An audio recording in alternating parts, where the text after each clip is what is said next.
God bless you, my Grace family and partners. This is the day which the Lord has made, and we will rejoice and be glad in it. I'm grateful for another opportunity to be able to spend some time with you just for a few moments.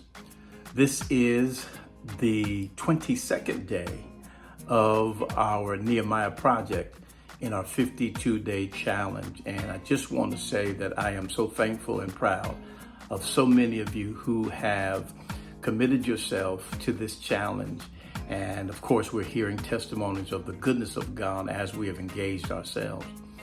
Now, as we engage in this day, I wanted to really speak in terms of obedience, because as the word of God was being reinstated to the people of God during Nehemiah's day, they began to see the guidelines and standards of God and the holiness of God there.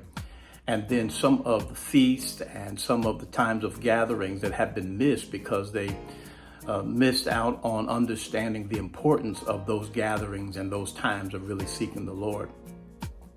Well, I want to share with you that as we are continuing to build this spiritual wall, if you will, and strengthen our church, it's going to be important that we obey what God has commanded.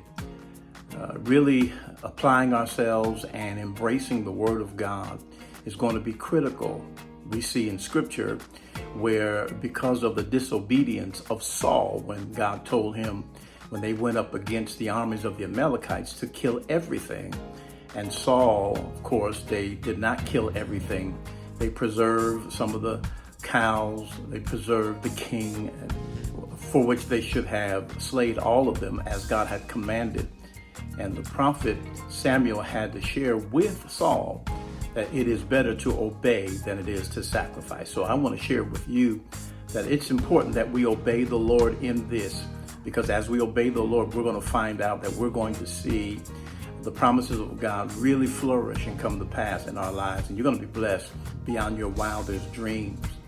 Scripture tells us in the book of Isaiah that if we are willing and obedient, we shall eat the good of the land. And that's what I want to see us do, eat the good of the land, because we are a people who are obedient. So listen, let's continue to go forward. Let's obey the word of the Lord as we go forward and watch what God does. It's been amazing sharing with you, and have a tremendous day. God bless you, and may grace be unto you.